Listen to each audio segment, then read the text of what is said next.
He did not raise his voice. That is the first thing I want you to understand. Because when people outside our world imagine what happens when an Amish wife refuses her husband, they imagine something loud, something you could point to and name clearly. What happened to me was not loud. It was the opposite of loud. It was a silence so deliberate and so perfectly shaped that it pressed against every surface of my daily life, the way water presses against the walls of a vessel, finding every crack, filling every hollow, until I understood without a single word being spoken directly to me that I had done something the entire structure of my world considered unforgivable. It started the night I turned from the kitchen window and said, no, not to the dishes, not to the mending, not to the sixth child who had finally gone quiet after 2 hours of walking her in circles on the cold floor. I said no to my husband, who had come into the kitchen with that particular stillness I had learned to read the way you learn, to read the color of a winter sky. And I said it without softening it, without folding an apology through it, without the careful management I had spent years applying to every hard edge of myself. I said I could not carry another child. I said my body had reached the end of something, and I knew it the way you know when a well has gone dry. Not as opinion, not as preference, but as plain fact. He looked at me for a long time, and then he said, very quietly, that it was not my decision to make. Within the week, he had spoken to the bishop. I knew he would. That is the pathway. That is how it moves inside a community like mine, not through argument, not through confrontation, but through structure, through the careful and ancient apparatus that exists precisely to return a wayward wife to her proper position without anyone having to raise their voice or leave a mark. I sat in the bishop's front room on a cold Thursday afternoon with his wife present and a pie cooling on the windowsill, as though the whole scene had been arranged to look as ordinary and warm as possible. And I was told that what I was feeling was pride. Hochmut, a spirit that had not surrendered what it needed to surrender. I was told that many women had felt exactly this, the depletion, the fear, the sense of standing at the very edge of what a body can hold, and that those women had trusted and been provided for. I nodded. I had been nodding my entire life. But the thing that had broken open in me the night I said that word in the kitchen did not close again, no matter how smoothly I performed agreement. What followed in the months after was not violence. I want to say that because it matters, and because the absence of violence is often used to suggest the absence of harm, as though the only things that can damage a person are the ones that leave visible evidence. What followed was a withdrawal so precise it could only have been intentional. Meals eaten in a particular silence, a back turned in bed with a consistency that communicated everything it needed to without language. Conversations with neighbors and church members that I only understood the shape of later, when I noticed the way certain women stopped meeting my eyes at Sunday service, when invitations to frolics began arriving less frequently and then not at all, when I understood that the story being told about me in my own community was not a story I had been invited to participate in telling. My name is Beulah.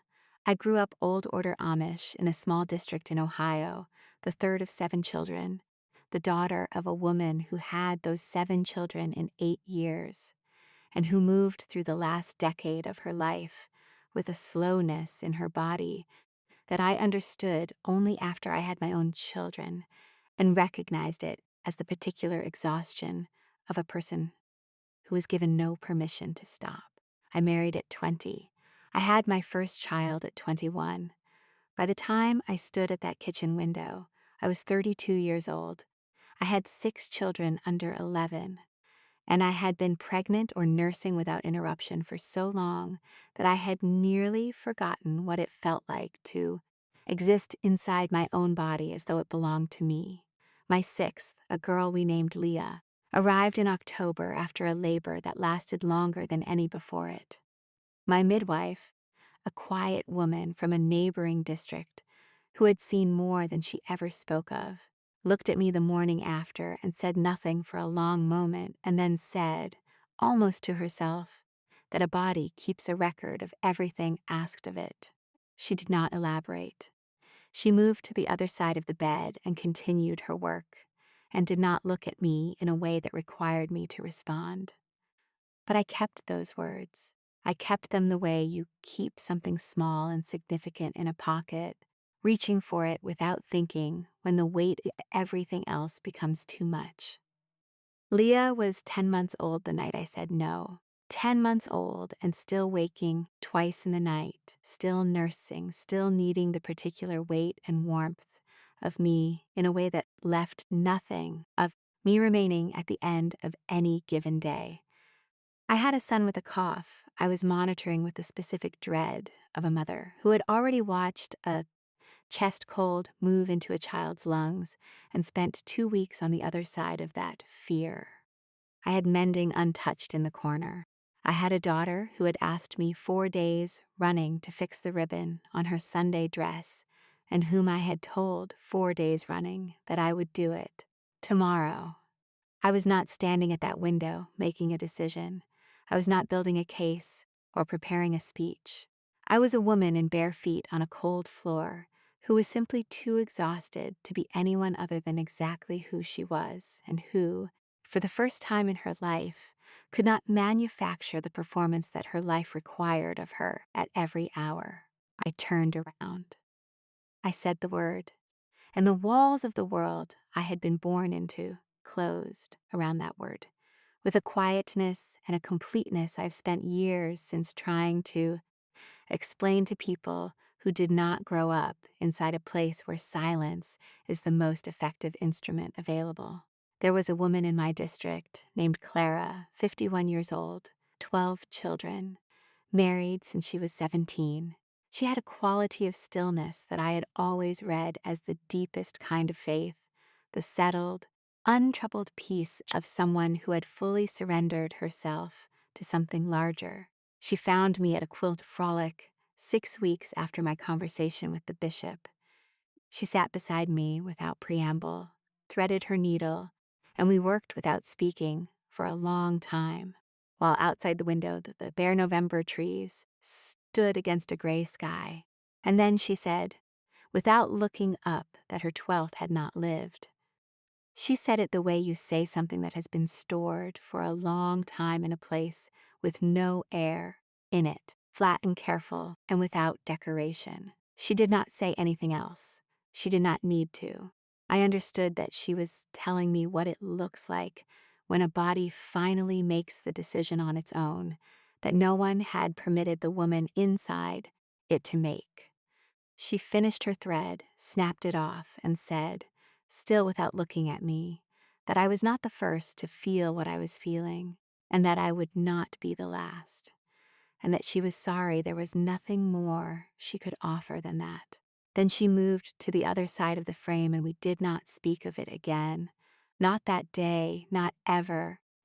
And I thought about her for the rest of that winter in a way I could not entirely explain, about 12 children and 51 years old, and a stillness that was not faith but the long accumulation of a person learning to stop swimming against a current they had calculated they could not outlast. 2 sentences over a quilting frame. That was everything she had to give me, and she gave it without hesitation. And it was not enough, and it was everything, and the distance between those 2 things is where I have lived for the better part of the years since. I did not leave my community that year. I left 2 years later, and the leaving was not a single morning of clarity. It was months of knowing, followed by months of refusing to know, followed by the specific weight of what I was preparing to lose, sitting on my chest in the early hours when the house was dark and the children were breathing and the horses were still in the barn, and I understood with complete sobriety that the community that had been the entire texture of my life since before I had language for it would not follow me through the door I was considering walking through. I understood that the women who had sat across from me at every table and every frame since I was a girl would not be on the other side. I understood that letters would come back unopened because they did. I understood that life be the right life to leave and still cost you in. Ways that do not diminish with time, but simply become a different shape of themselves, smaller some years, larger in others, always present in the particular way that real losses stay present. What I carry from all of it is this. The night I said no was the night I understood for the first time that the walls I had always taken to be the natural edge of the world were walls, that they had been built deliberately, that they were maintained deliberately, and that my silence had been load-bearing inside the structure that maintained them. Understanding the shape of a cage does not open its door, but it changes how you breathe inside it. And breathing differently, even a fraction, is the beginning of something I am still in the middle of and do not yet have a complete name for. Leah is 4 years old now. She laughs with her whole body. She argues about everything with a confidence that I could not have imagined having at 4, and that I am learning, slowly and imperfectly, not to soften out of her. I am learning alongside her what it means to raise a person who is permitted to know that her needs are ordinary and human and not evidence of any failure of faith. We are figuring it out together, my daughter and I.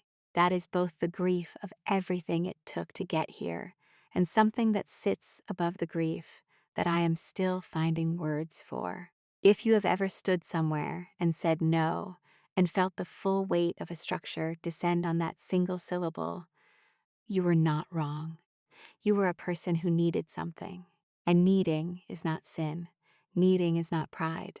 Needing is the most ordinary and necessary thing a human being does. And any structure that cannot hold your needing was not built for you. It was built for something that requires you to disappear inside it. I am still learning how to need things without apology. My children are learning it alongside me. And someday I will find the right words to tell Leah about the night her mother stood in bare feet on a cold kitchen floor, watching snow settle on a dark art garden, and said a word that cost everything and meant it completely.